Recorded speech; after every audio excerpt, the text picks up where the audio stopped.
Oi, meus amores! Vamos de relato.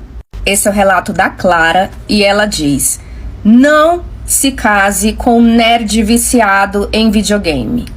A Clara conta que por anos ela viveu um casamento solitário, porque o marido estava sempre jogando.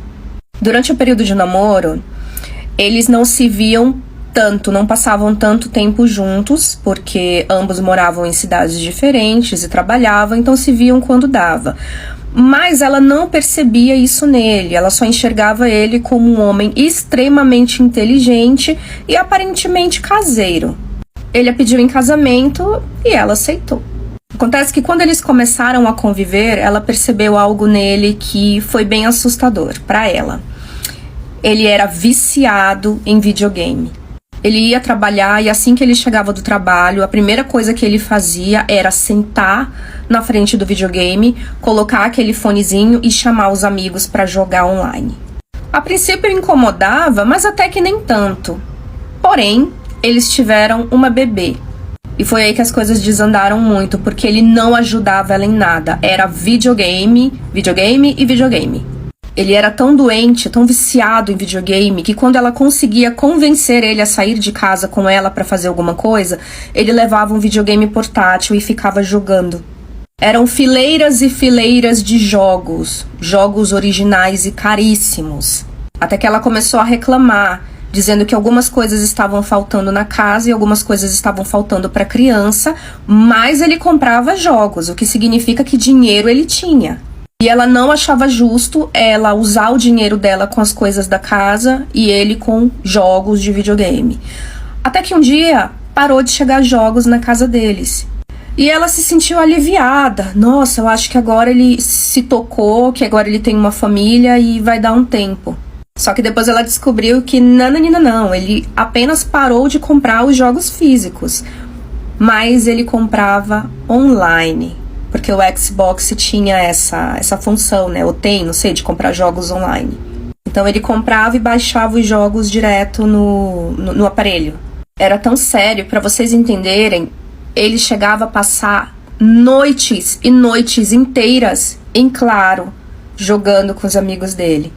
Após vários anos suportando essa situação, ela percebeu que não tinha jeito. Que ele não tinha uma vida e ele não queria uma vida real. A vida dele era aquela.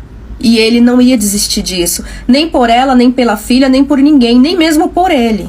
Então foram anos da vida dela em um casamento sozinha. Então ela decidiu separar e adivinha, ela estava certa. Até hoje, ele ainda é viciado. Me deram um suco de morango podre só porque eu não quis pagar a taxa de serviço do restaurante. Voltei a gravar os meus vídeos fazendo maquiagem porque eu gosto, mesmo sem saber fazer. Chegamos no restaurante, pra começar, ninguém veio atender a gente. Eu tive que ir até o balcão depois de mais ou menos uns 20 minutos pra fazer meu pedido. Enquanto isso, o Davizinho ficou no parquinho que tinha no restaurante. Inclusive, a gente só ficou lá por 2 horas esperando o nosso bife mal passado, que chegou não ao ponto, não bem passado, mas torrado, porque o Davizinho tava gostando de lá. Detalhe que chegaram pessoas depois de nós e todos os garçons do restaurante iam naquela mesa e assim, ignoravam a nossa presença. Pedimos ceviche também, que é um prato que tem bastante limão, eu adoro. Só que no lugar do limão, simplesmente eles decidiram colocar tarê e açúcar. Então a gente colocava os pedacinhos de salmão cru na boca e sentia aquele açúcar mordendo. Coisa horrível. Nós reclamamos? Sim, só que com a maior educação do mundo. O meu suco de morango ainda não tinha chegado, a gente já tinha terminado o jantar. Aí eles falaram, não, pera aí que eu vou trazer seu suco. Depois que eu me recusei a pagar a taxa do restaurante. Parte 2 no Instagram que... É claro que quando eu vou num restaurante, a pessoa me dá um suco estragado.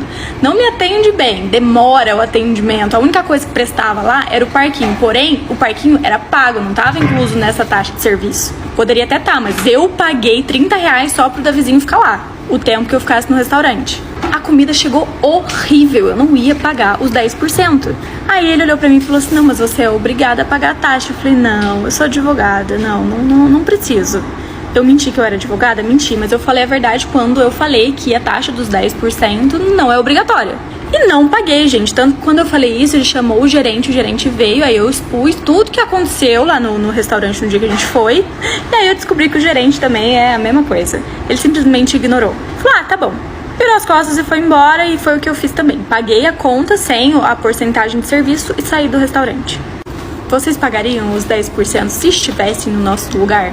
Dia em que eu fui xingada em inglês, mas a cliente não fazia ideia que eu sabia falar. Mais o perrengue pra vocês, check. Eu acho incrível a ignorância de algumas pessoas. Mas vamos lá que eu vou contar pra vocês. Essa cliente agendou a maquiagem comigo, só que essa cliente eu já conhecia ela fazia muito tempo, já tinha atendido ela algumas vezes pra alguns eventos específicos, e ela indicou mais 2 amigas dela. No caso, ela não viria junto com as amigas dela, ela só indicou. E essas amigas não eram aqui do Brasil, eram amigas estrangeiras. E elas eram pessoas, gente, totalmente assim, ó, sabe? Porque elas são pessoas que iam pra festa da hora, realmente, né? Enfim, daquele jeito que a gente já conhece de algumas clientes que são meio, né? O atendimento era domicílio, e aí elas me contrataram pra ir até a casa de uma delas. Fui, peguei a maletinha, fui atender as mademoiselle. Cheguei, era uma casa muito bonita, enfim, né? Fui até que bem atendida. De início me pareciam ser pessoas bem simpáticas, inclusive. Mas eu consegui perceber alguns olhares diferentes, algumas conversas meio diferentes, alguns cochichos meio diferentes conforme eu tava ali, tanto no atendimento, quanto também quando eu cheguei, sabe? Meu, a gente percebe, gente, olhar diferente, essas coisas, a gente acaba percebendo, não tem como falar que não percebe. Vendo um movimento meio estranho ali, mas eu fui relevando. E eu, desastrada do jeito que eu sou, eu lembro que eu tava maquiando a primeira pessoa, quando simplesmente eu acabei deixando cair o meu kit de pincéis no chão, gente. Foi tipo muito automático, eu tava ali maquiando, né? Caiu no chão, espalhou. Eu pedi desculpa, né? E peguei ali minha caixinha de pincéis. E aí eu vi um cochicho, realmente de um xingamento, só que o xingamento foi em inglês. Elas estavam falando, né, da forma delas ali, falando em inglês. Só que acontece, gente, eu não consegui escutar muito bem, mas eu percebi que soou de uma forma meio estranha. Falei assim, pô, essas meninas estão me xingando, não é possível. Porque deu a entender meio, a parte meio snob da parte dela, sabe? Foi uma situação meio chata. E você entende ali, não precisa nem te xingar, que você escutar. Pelo olhar e você já sabe que ela tá te xingando. Só que temos um detalhe, gente. Eu falava inglês, porque eu não falava extremamente bem, né? Nossa, que menina que fala inglês. Não, gente. Mas eu tinha já feito cursos, tudo mais. Eu tinha uma base ali de inglês, não conseguia entender tudo, mas uma boa parte eu consegui. Então, assim, muitas coisas, às vezes, que as pessoas falavam, pelo meu treinamento, eu consegui, né? Enfim, por eu ter um tempo estudado, eu conseguia entender, sim. Eu terminei a primeira pessoa da maquiagem, aí eu chamei a amiga dela pra fazer o atendimento, gente. E foi daí onde elas resolveram conversar 100% em inglês, achando que realmente eu não estava entendendo absolutamente nada do que elas estavam falando. E aí, elas começaram a falar coisas de mim que, assim, eu não entendi, sem falar pra vocês que eu entendi sempre da conversa, eu vou estar mentindo, porque eu não entendi. Mas eu peguei vários trechos delas conversando, tipo assim, sabe? A pessoa nitidamente sentada na cadeira, assim, olhando pra outra e batendo um papo, falando mal de mim. Na conversa, elas começaram a criticar os meus materiais, a forma que eu trabalhava, incluindo também falando que eu era extremamente desastrada porque eu derrubei um kit de pincéis, e começaram a meter o pau ali em mim, achando que eu não... E daí, dos comentários ofensivos dela, posso dizer que eu entendi 70% do que elas estavam falando.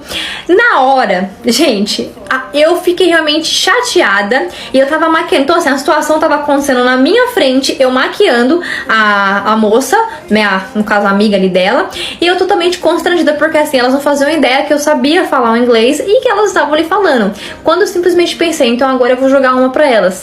E no meio da maquiagem eu falei, sorry querida, eu estou te entendendo. Gente, na hora que eu falei isso, as duas pararam, ficaram mais vermelhas que uma pimenta, do que um pimentão, porque elas imaginavam que eu era uma pessoa, já que é tatu, né? Na hora elas pararam, ficaram paralisadas. Elas tentaram consertar ali o assunto, falando que estavam falando de outra. Porque assim, ficou nítido que elas estavam falando de mim. E elas acharam também que eu tava entendendo 100%, eu entendi 70% da conversa, né? Mas eu sabia que elas estavam falando mal de mim em outra língua. E elas tentaram desconcertar ali do que estavam falando. Gente, eu tentei terminar meu trabalho o mais rápido possível. Eu, não, tranquilo, tudo mais, enfim. E desse momento elas ficaram em silêncio. Não tô brincando. Do atendimento, que eu tava ali fazendo a segunda menina, né, a segunda amiga dela ali, o tempo todo foi um silêncio, gente, mas uma moça que você escutava. Eu tentei agilizar o mais rápido possível pra eu finalizar o atendimento, porque nem eu queria ficar ali vendo que as pessoas eram pessoas, assim, maldosas, sabe? Tipo assim, se eu não soubesse o inglês na hora, provavelmente elas teriam me humilhado muito mais ali e estariam meio que se deliciando já na minha cara que eu não estava entendendo. Então eu achei muito chato, finalizei a maquiagem, peguei o meu dinheiro e fui embora. Depois, como eu não sou besta, falei pra minha amiga, no caso, que tinha indicado elas pra mim, expliquei pra ela, falei assim, amiga, nunca mais atendo, me perdoa, tudo mais, mas são pessoas que me humilharam ali em conversa, conversa, achando que eu não sabia, expliquei. A minha amiga também ficou bem chateada com a situação, mas não tinha que fazer porque foi indicação e tudo mais. Mas pelo menos eu saí com dinheiro do bolso. Mas assim, foi uma situação totalmente constrangedora. Muito chata, e fica aí um perrengue de maquiador pra vocês. Mas pelo menos eu ainda consigo sair por cima ali, né?